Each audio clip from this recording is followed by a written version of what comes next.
नमस्कार, मैं doctor Amit Kesarwani, founder and director अनुसंधान एकेडमी सिविल लाइंस इलाहाबाद। आप सब लोगों का अनुसंधान एकेडमी के यूट्यूब चैनल पर हार्दिक स्वागत व अभिनंदन करता हूँ। Students, UGC net first paper की आपकी लगातार मैं एनवायरनमेंट विषय से कुछ महत्वपूर्ण फैक्ट्स के साथ कुछ वीडियोस को मैंने अपलोड किया है।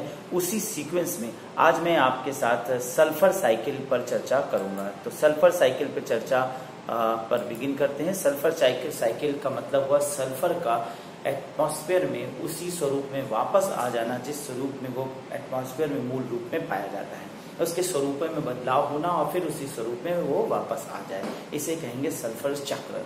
सल्फर चक्र प्रक्रियाओं का एक संग्रह है जो चट्टानों, जल के माध्यम से और जीवित प्रणालियों के बीच गतिमान रहता है। इस तरह के जैव रासायनिक चक्र भूविज्ञान में महत्वपूर्ण है क्योंकि वे कई खनिजों को प्रभावित करते हैं।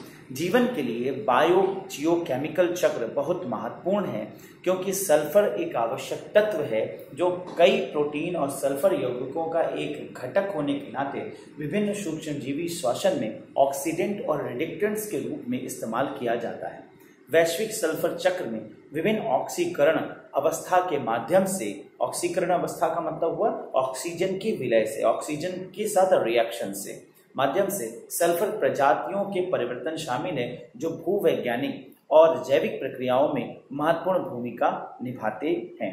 अब इसमें हम सल्फर डाइऑक्साइड का बहुत मेजर रोल देखते हैं, SO2। अब सल्फर डाइऑक्साइड काफी महत्वपूर्ण तत्व है। इसका प्रमुख कार्य होता है फलों और मेवों को सड़ने से बचाने के लिए। तो जनरली कूल या कहा जाए तो जहाँ पर किसी संरक्षण या प्रिजर्वेशन स्थानों पर सल्फर डाइऑक्साइड का प्रयोग बहुत ज़्यादा किया जाता है। जब इसकी खोज नहीं हुई थी तो फल, अब सपोज करिए केले हैं, बड़े पैमाने पे विकसित हुए। एक सीजन आया जब लाखों लाख टन केले विकसित हुए। आम आया और आम हजारों लाखों टन जो है आम एक साथ पैदावार हो गया। अब एक साथ इतना आम का उपभोग नहीं हो सकता और एक साथ इतने बड़े पैमाने पे केले का उपभोग नहीं हो सकता, फल का उपभोग नहीं हो सकता। उसे हम दूसरे स्थानों तक जो है वितरित कर सकते हैं, परंतु वितरित करने में भी एक वक्त लगेगा। एक क्षेत्र से दूसरे क्षेत्र में जाने में एक वक्त लगेगा, कई बार ये महीनों लग सकता है। ऐसी स्थिति में वो फल तो सड़ जाएगा जब तक दूसरे क्षेत्र में पहुंचेगा।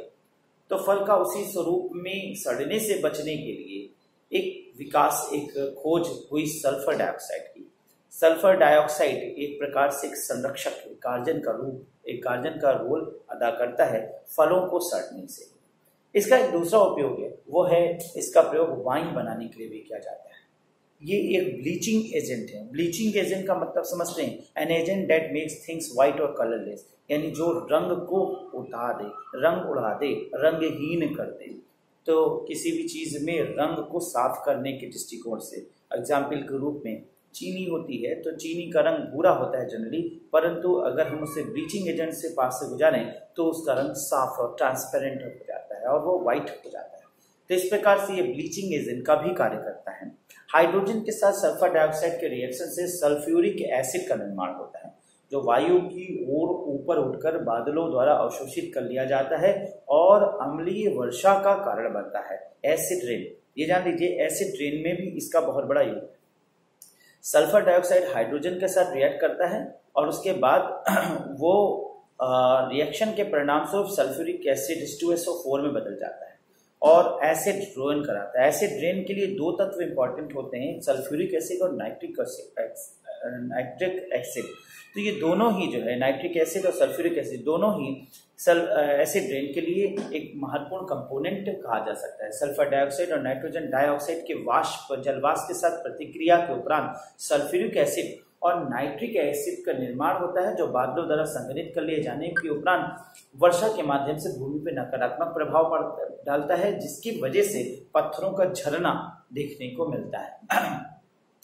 अभी कुछ समय पहले की बात है, ताजमहल की खूबसूरती को ध्यान में रखते हुए सुप्रीम कोर्ट ने 200 किलोमीटर तक विद्यमान सभी फैक्ट्रीज को बैन कर दी, जिसका उद्देश्य यही था, ये देखना कि ताजमहल की खूबसूरती बरकरार रहे। कारण था कि ये 200 200 किलोमीटर तक जो फैक्ट्रियां थी, ये फैक्ट्रियां बड़ी पैमाने पर इंडस्ट्रियलाइजेशन की प्रक्रिया के तहत एसिड का नाइट्रोजन और नाइट्रस ऑक्साइड और यहाँ तक देखा गया सल्फर ऑक्साइड, इसके ऑक्साइड्स को एटमॉस्फेयर में छोड़ रहे थे, जो कि एटमॉस्फेयर की डेंसिटी कम होने की वजह से ऊपर की ओर उठ रही। ऊपर उठने से ये बादलों द्वारा बादलों के बेड में संघनित होने लगी। बादलों के बेड में संघनित होने से ये बादलों द्वारा अवशोषित करने लगा। कुछ इस प्रकार से समझ लीजिए, इसको ऐसे समझ सकते हैं कि ये बादल हैं जो कि एटमॉस्फेयर में है और यहाँ नीचे से कल कारखानों से निकलने वाला नाइट्रिक ऑक्साइड, सल्फर डाइऑक्साइड जैसे नाइट्रोजन, नाइट्रस ऑक्साइड इत्यादि जो है ब्लास्ट फर्नेस से निकलता है, ये सब एटमॉस्फेयर में रिलीज हुए और ये फिर बादल द्वारा वाटर के साथ रिएक्ट हो गया और ये बेड आगे बढ़ा और ये बादल आगे जा करके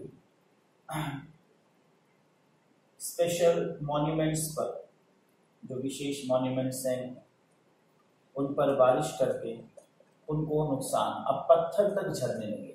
परिणाम स्वरूप पत्थरों को झरने की प्रक्रिया देखने को मिली। परिणाम स्वरूप ताजमहल की खूबसूरती फीकी होने लगी और अगर ऐसे ही प्रक्रिया चलती रहे तो ऐसी स्थिति आ जाएगी ताजमहल वास्तव रूप से पूरा ही झड़ जाएगा, क्योंकि सल्फ्यूरिक एसिड नाइट्रिक एसिड में इतनी ताकत है कि वो पत्थर को धीरे धीरे समय के साथ साथ पूरी तरीके से गला देगा और परिणाम स्वरूप हम ये कहेंगे कि कल यहाँ पर ताजमहल हुआ करता था और वह स्थान केवल देखने के लिए रह जाएगा। इसलिए इसे रोक लगाई सुप्रीम कोर्ट के आदेश के तहत सल्फ्यूरिक एसिड और नाइट्रिक ऑक्साइड, नाइट्रिक एसिड इत्यादि की वॉल्यूशन ना हो, कम से कम हो, इसलिए फैक्ट्रीज पर रोक लगाया गया।